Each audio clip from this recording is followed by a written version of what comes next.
Mga kaginulat, hindi pa tapos ang kwento ng ating Filipina tennis pride na si Alex Ala.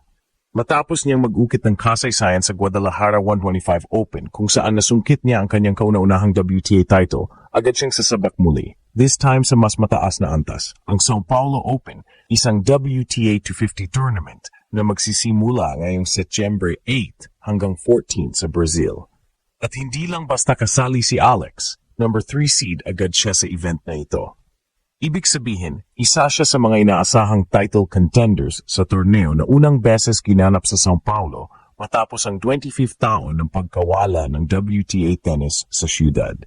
Grabe ka ginulat, ganito kalupit ang dating ng pangalan ni Alex Ala sa mundo ng women's tennis ngayon.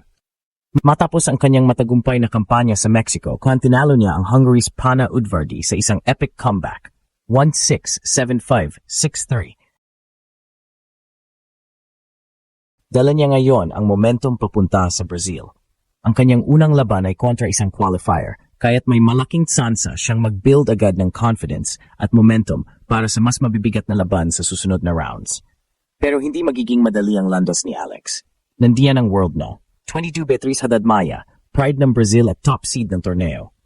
Naroon din si Solana Sierra, world number 74, ng Argentina bilang number 2 seed, at si Adla Tomljanovic, world number 79, ng Australia bilang number 4. At syempre, posibleng magkaroon ng instant rematch kontra kay Pana Udvardy, seed number na natalo niya sa Guadalajara final. Kung mangyari ito, siguradong mas mainit ang labanan.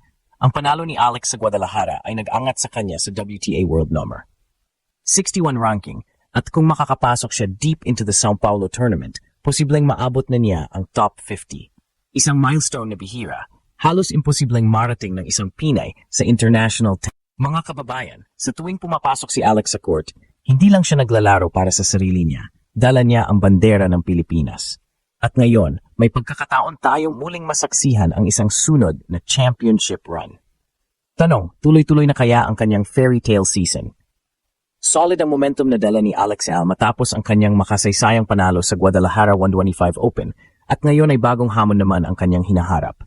Sa unang pagkakataon, papasok siya bilang number 3 seed sa São Paulo Open, isang WTA 250 tournament na mas mataas ang antas kumpara sa kanyang huling kampanya. Ang torneo ay magsisimula mula September 8 hanggang 4 at ito rin ang kauna-unahang WTA event sa siyudad ng São Paulo matapos ang mahigit 2 dekada. Sa edad na 20, malinaw na umaakyat na si Ala sa mas mataas na level ng women's tennis. Ang pagiging seeded player sa isang WTA 250 ay malaking indikasyon na kinikilala na siya sa global stage, hindi lang bilang promising player, kundi bilang seryosong banta sa mas malalaking pangalan. Ang kanyang unang laban ay kontra sa isang qualifier na maaring magsilbing pagkakataon para makakuha ng kumpiyansa at ritmo bago ang mas matitinding round. Ngunit hindi magiging madali ang daan. Sa bracket pa lang, matindi na agad ang hamon. Naroon si Beatriz Haddad Maia, World Non-22 at crowd favorite bilang home bet ng Brazil. Mayroon ding si Solana Sierra ng Argentina at si Adla Tomljanovic ng Australia, parehong mataas ang ranggo at may malawak na karanasan. Bukod sa matitinding seeded players, dagdag intriga rin ang posibleng rematch laban kay Pana Udvardy ng Hungary. Matatandaan na tinalo ni Ala si Udvardy sa finals ng Guadalajara 125 at tiyak na gustong makabawi ng Hungarian star. Kung magtatagpo silang muli sa São Paulo, magiging isa itong test kung gaano ka-consistent si Alex sa harap ng mas mataas na pressure at mas malaking entablado. Ang torneo na ito ay hindi lang tungkol sa panalo. Malaking puntos din ang nakataya para sa kanyang world ranking. Sa ngayon, unti-unti nang umaangat si Ala at ang magandang kampanya dito ay makakapaglapit sa kanya sa top 50, isang milestone na matagal nang hinahangad ng mga Pinoy tennis fans. Sa edad na 20, malaking bagay na makasabay siya sa mga mas patikang manlalaro at lalo pa itong nagpapalalim ng kanyang karanasan laban sa iba't ibang estilo ng kalaban. Para sa São Paulo, simboliko rin ang pagbabalik ng WTA event matapos ang 25th taon.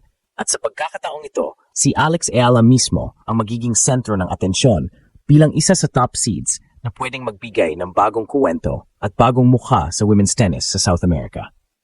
Ang pagpasok ni Alex Ala bilang number 3 seed sa São Paulo WTA 250 ay isang malinaw na indikasyon na hindi na lamang siya itinuturing na promising junior, kundi isa ng tunay na contender sa professional circuit. Kung ikukumpara sa kanyang mga nakaraang kampanya, ibang-iba na ngayon ang aura at kumpiyansa ni Ala, dala ng kanyang unang WTA title sa Guadalajara. Ang momentum na iyon ang magiging sandata niya habang pumapasok sa mas mataas na antas ng kompetisyon. Ang maganda pa, nagsimula agad ang kanyang kampanya sa isang qualifier na theoretical ay mas mababa ang ranggo at karanasan kumpara sa kanya. Ito ang perfect chance para makabuo ng rhythm at kumpiyansa bago sumabak sa mas mabibigat na kalaban tulad ni na Beatriz Haddad-Maia, World 22 at top seed, at Solana Sierra, World number 74 at second seed. Pero sa kabila nito, hindi pwedeng maliitin ang kahit sinong makakalaban dahil sa WTA Tour, kahit sino ay pwedeng makapagbigay ng upset. Kung papalarin si Ala na makalusot hanggang semifinals o finals, makikita natin ang tunay na sukat ng kanyang growth. Halimbawa, kung makaharap niya si Haddad-Maia, ito ay magiging napakalaking test para sa kanyang baseline consistency at mental toughness. Si Haddad-Maia ay kilala sa kanyang matinding ground strokes at composure sa crunch time. Kung makakapagsabayan si Ella, ibig sabihin ay talagang ready na siyang pumasok sa mas mataas na echelon ng women's tennis. Dagdag excitement ang posibleng rematch laban kay Pana Udvardy, ang kanyang nakalaban sa Guadalajara Finals. Para kay Udvardy, ito ang perfect redemption arc. Para naman kay Ala, ito ang pagkakataon para patunayan na hindi aksidente ang kanyang panalo. Ang ganitong storyline ay hindi lang magbibigay kilig sa mga fans, kundi magpapakita rin ng kanyang mental maturity, kung paano siya magde-deliver laban sa mga kalabang may unfinished business laban sa kanya. Hindi rin matatawaran ang kahalagahan ng tournament na ito para sa kanyang career trajectory. Ang ranking points mula sa isang WTA 250 ay mas malaki kumpara sa 125 level, kaya kung makapasok siya deep sa draw, malaki ang itutulak nito para mas mapalapit siya sa top 50. Kapag narating niya ang numerong iyon, automatic na mas maraming direct entries sa malalaking tournaments ang mapapasok niya, kabilang na ang Grand Slam main draws. Ibig sabihin, hindi lang siya umaasa sa wildcards o qualifiers,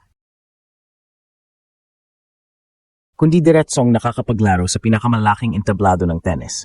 Sa edad na 20, bihira ang makapasok agad sa ganitong posisyon.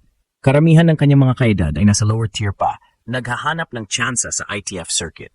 Pero si Alex, dahil sa kanyang dedikasyon, disiplina at suporta mula sa pamilya at bansa, ay unti-unti nang sumasabak sa pinaka-elite na level. Ito ang dahilan kung bakit bawat laban niya ay sinusubaybayan ng mga Pinoy sports fans, dahil hindi lamang siya nagdadala ng bandila ng Pilipinas, kundi nagbibigay rin ng inspirasyon na posible para sa isang Pinay na makipagsabayan sa pinakamalalaki at pinakamalalakas na pangalan ng tennis.